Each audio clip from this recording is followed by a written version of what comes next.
বন্ধুরা, আমি আজকে একটা মোচা রেসিপি করছি। এটা হচ্ছে গর্ভ মোচা, বিচা কলার মোচা। এর মধ্যে ছোট ছোট কলা থাকে, সেই কলাটা দিয়ে আজকে আমি নিরামিষ মোচা রান্না করি।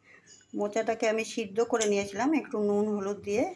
এটাকে চটকে নিয়েছি, মোচাটাকে একটু হালকা হালকা চটকে নিয়েছি। আমি একটু আলু ভেজে নিয়েছি ছোট ছোট করে কেটে।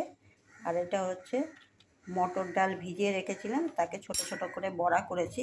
নিরামিষ মোচা তো, তাতে দিব একটু, খেতে খুব টেস্ট লাগে এই বড়াটা দিলে। কড়াতে তেল দিয়ে ওর মধ্যে জিরে, তেজপাতা আর একটু আদা গ্রেট করে এর মধ্যে দিয়ে দিয়েছি। এর মধ্যে আমি এখন একটু মশলা দিব, মশলা করে রেখেছি। এর মধ্যে একটু কাঁচা লঙ্কা আছে, একটু হলুদ গুঁড়ো আছে, আর 3 চামচ জিরের গুঁড়ো আছে, দিয়ে একসঙ্গে বেটে নিয়েছি। গুঁড়োটাকেই বেটে মিক্সার গ্রাইন্ডারে বেটে পেস্ট করে নিয়েছি। মশলাটা কষানো হয়ে গেছে, এর মধ্যে আমি মোচাটা দিয়ে দিই।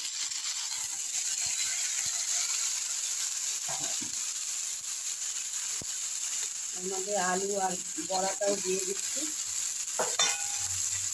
একটু চিনি দিচ্ছি 1 চামচ, একটু নুন দিচ্ছি, নুন অল্পই দিলাম, তখন দিয়েছিলাম শেষের সময়, তাই জন্য নুনটা অল্প দিচ্ছি।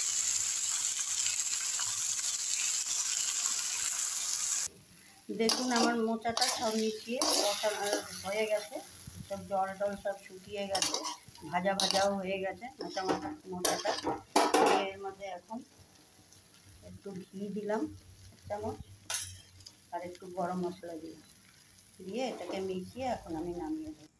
দেখুন আমার মোচাটা কেমন হয়েছে। এটা হচ্ছে নিরামিষ মোচা, বড়া দিয়ে করেছি, মটর ডালের বড়া দিয়ে।